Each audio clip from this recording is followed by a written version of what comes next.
CNN's Nick Payton-Walsh joins us now from a city near the Black Sea in southern Ukraine. Nick, what are you seeing today? Yeah, just to let you know here, Jim, around us in Odessa, a main port city on the Black Sea, there's a curfew and light restrictions, hence the background around me. But we have spent the last 24 hours in Mykolaiv, another key town also on the Black Sea that has been under fierce Russian assault. And we saw the heroism, the grit, the determination of locals there to live and to resist the Russian forces that have been having so heavily shelling on the outskirts. Here's what we saw. The bridge here hasn't been raised for as long as they can remember, but neither has the sleepy port town of Mykolaiv been invaded. The clack-clack is likely exchanges with Russian paratroopers who we're told landed nearby. Locals struggling to keep up with their world here collapsing and soldiers edging.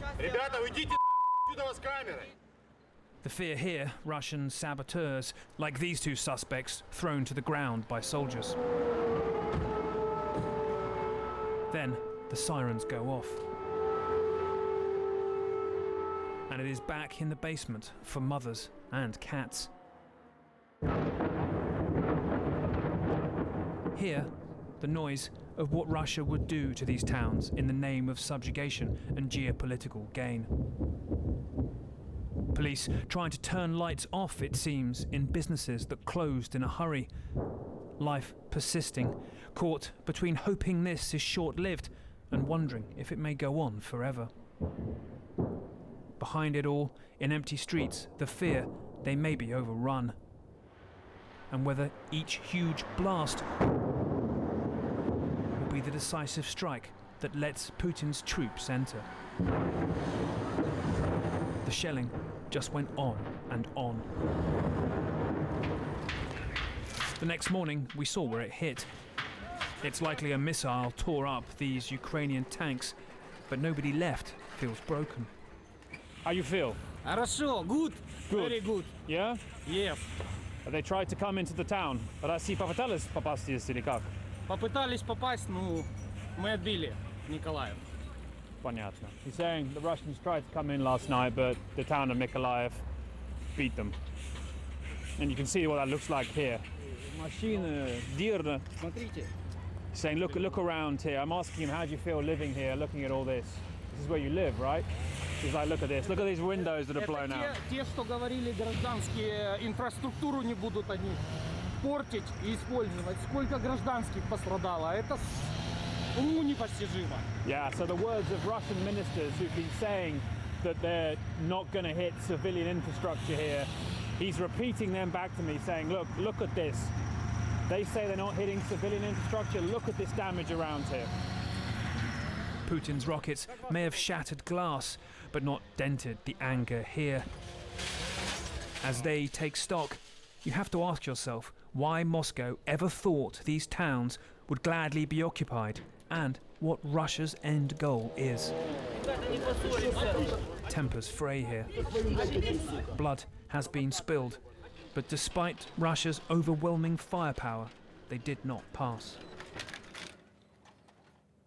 And just this afternoon, the mayor of that town called its citizens out to form what he called a circular defence and to get Molotov cocktails to potentially fend off another Russian bid to get into the city. I've got to tell you, Jim, what is utterly impossible to understand is quite what Russian forces think they're going to achieve by this sort of bombardment of densely populated areas. You saw the damage inflicted on some parts there, and you have to wonder quite what sort of future they imagine in these towns if that damage occurs and they put so many lives at risk and then try to occupy them further down the line. Startling and baffling to work out what the Kremlin's playbook may actually be here, Jim. Right, it looks like it may be fueling the insurgency and the resistance on the ground there. Nick Payton-Walsh, thank you very much for that report. Excellent reporting there on the ground. Let's go now to CNN's Jill Doherty in Moscow. Jill, I want to ask you about this alarming order by Vladimir Putin for Russia's deterrence forces to be on high alert. Those forces, as we've been discussing, include nuclear weapons. What is your sense of how the Russians are explaining this. Does it have any credibility whatsoever? It just sounds like saber rattling and perhaps a sign of desperation.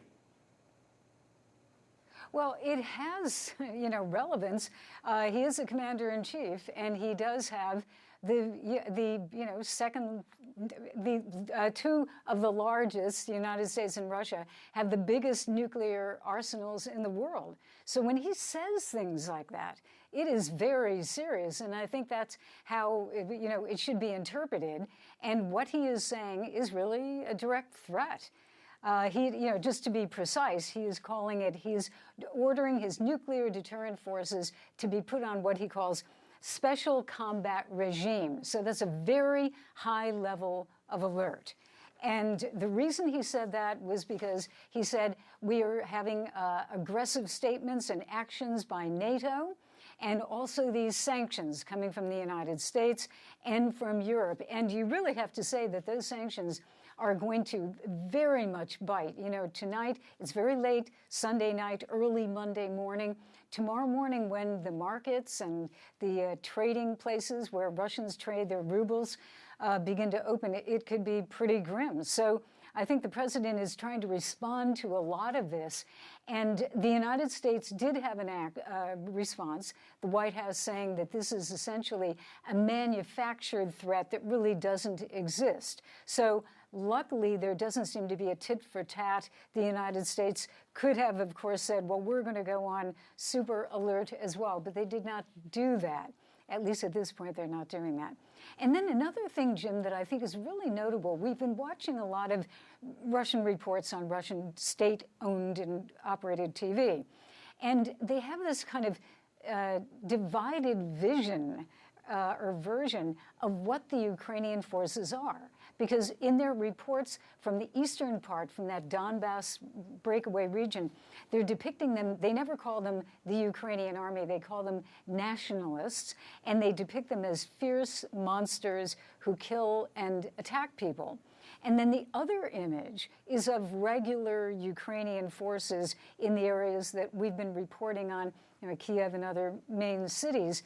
And they are depicted by the Russians as kind of weaklings who give up and, turn over to the Russian forces surrendering. It's a very odd vision. And so today, that all kind of came together as the military briefed, as it does every day, and for the first time admitted that they actually have lost forces.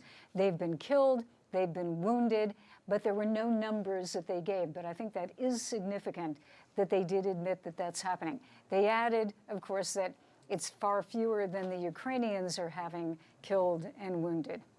Jim? And Jill, these protests that have been cropping up in Russia, just remarkable to see. Typically, we don't see this sort of thing. We're showing some pictures now of what came in out of St. Petersburg today, and Russian police going in there and just roughing up these protesters. But they're locking arms in these images that we're showing our viewers, and seem very determined to make their voices heard. They are, and they're actually very brave to do that because, ever since the protests, remember there were protests not too long ago for Navalny, the opposition leader who is now in prison in a work camp.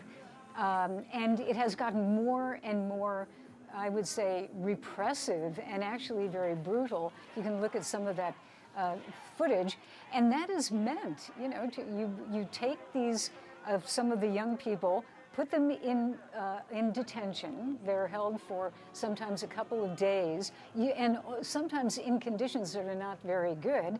And then they are warned that this will be a black mark on your work record, on your school record. And that is one way that they're trying to convince the young people not to get involved in this. But there is really an anti-war movement, you'd have to say. It is not the majority of Russians, we have to say that. But it is significant that this is happening, not only among young people, but there are some others, middle-aged people who are out there as well.